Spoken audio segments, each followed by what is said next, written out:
The Toronto Raptors just made a big signing, bringing in Jeff Dowtin on a two-way contract, which is a different deal than we saw Champagnie and DJ Wilson get, so I'm going to break down that entire contract situation. Additionally, we have a report coming out that a league executive says the Toronto Raptors have had interest in trading for Ben Simmons, which I think is complete nonsense, so I'm going to dive into that report as well as other Toronto Raptors news. So without further ado, let's dive straight into it.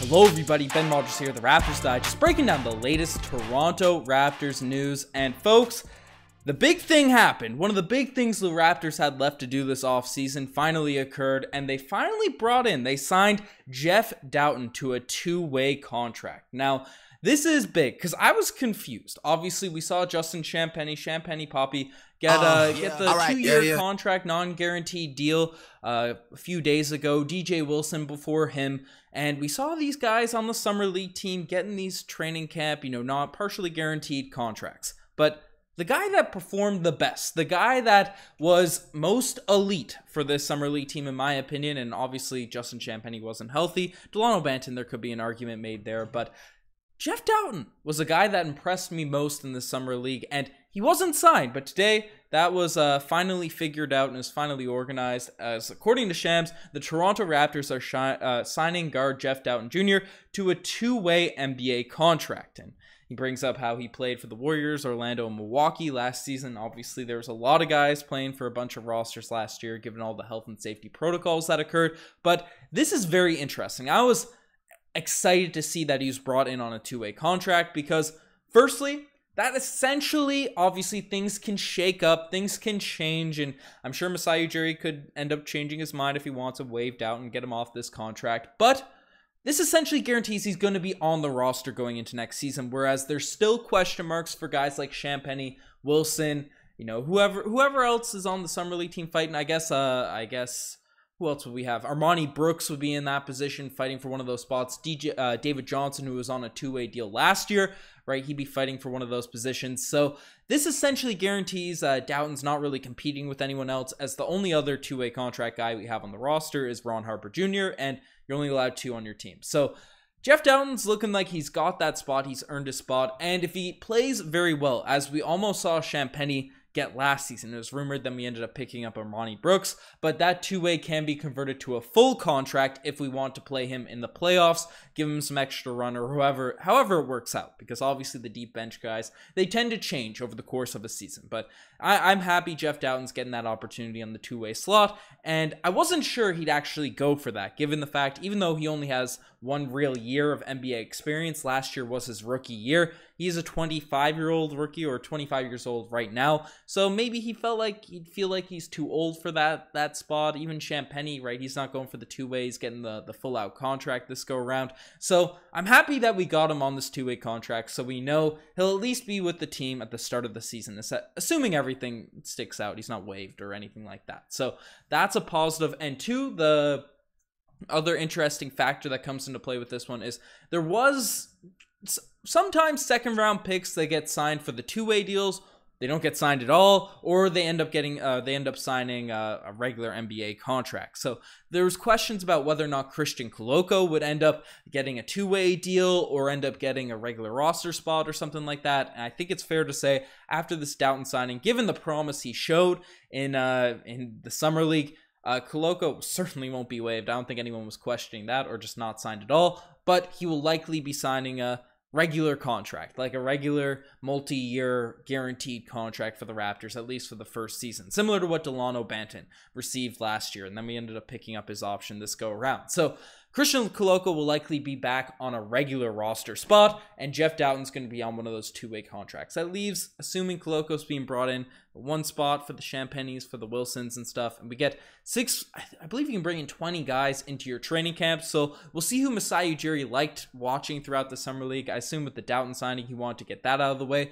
and now we'll see who caught Masai Ujiri's eyes, Bobby Webster's eyes, over the course of Summer League, and who will be brought in to fight for those final roster positions, because the Toronto Raptors have a few guys currently in-house in system going to be fighting for that. Clearly, as I've listed, Champagnie, Wilson, David Johnson, Armani Brooks right? They're all going to be battling it out, but if you have those extra roster spaces, right, you want as many guys to get a look at, as much work as you can over the summer. So we'll see how Masai Ujiri ends up playing this all out. I think it's going to be an interesting, just as it was last year, even though it was uneventful and none of the guys, I think we cut 2 guys that could have actually had a decent impact, and we picked a couple of guys that struggled, I guess, so to speak. So it's going to be, as it was interesting last season with Sam Decker end up getting cut. The name is blank in my mind. Went to the Suns. Swole.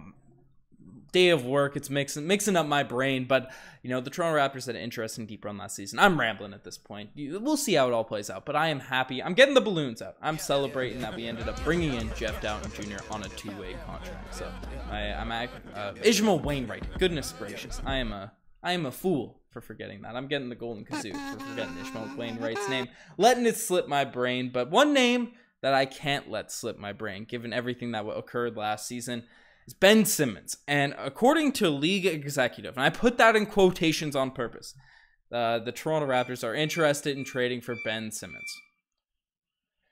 Folks, it's been a while, but we're getting the full young socialite watch dancing vid going once again.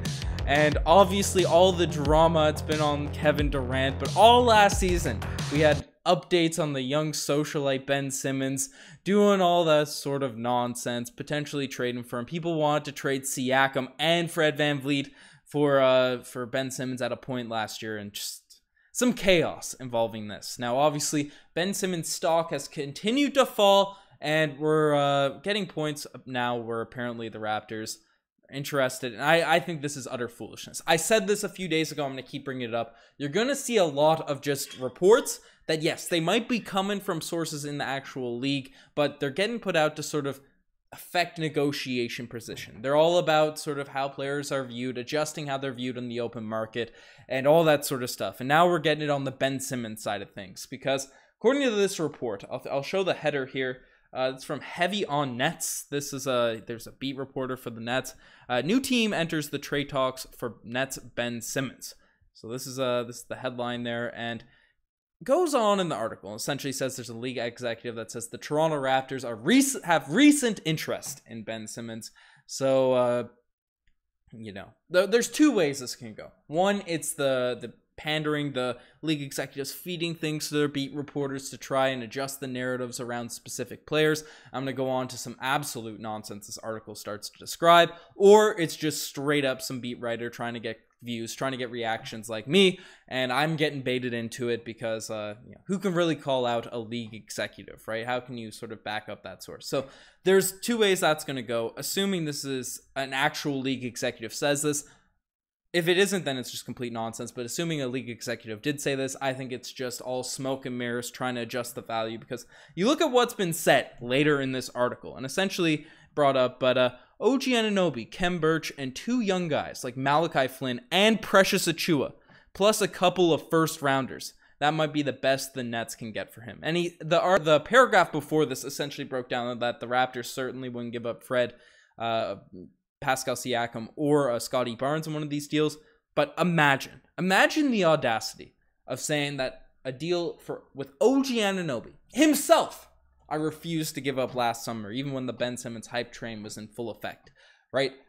The young socialite for OG Anunoby, Kem Birch, Flynn, and Precious Achiuwa, and the propaganda, and the guy that's better than Bam Adebayo, he's going to be the next Giannis, with picks. We're adding picks to this deal. That is dumb. That is stupid.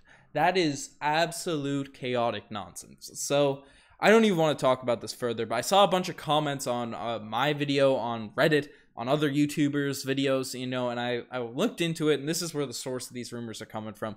Don't believe this for a second. Ben Simmons' value is in the complete, if it was in the dirt last season, they dug it deeper, and it's in the molten core of the earth, right? The value for Ben Simmons, you're not getting anything back there. The guy just had back surgery, and they have the audacity to say we give up Precious and OG Anunoby. Like, stupid. I'm done talking about this. And, that's meme news. I'm looking at that as just fake news, whatever that's going to be, right? We have that going on there. But we have unfortunate news. That's fake, fraudulent. We got some unfortunate news in this front because Yuta Watanabe was wheelchaired out of a FIBA game. Obviously, he's been playing well. We covered a couple of those games on the pods, saying that he's put up some big numbers for Japan in FIBA action, but unfortunately, he looked like it was, the Reddit post said it was his left ankle. Looks like his right ankle went down, and we have this, there's a little clip going around. This is just a picture. He ended up having to be wheelchaired out of the court, out of the arena, struggled walking. So prayers up to Yuta Watanabe, and I broke down in a previous video, given the fact that Yuta Watanabe wasn't on the Summer League team, it was likely he wouldn't be back with the Toronto Raptors this coming season, because he's a guy that probably be fighting with the Champagnes, the Armani Brooks, and all those guys of the world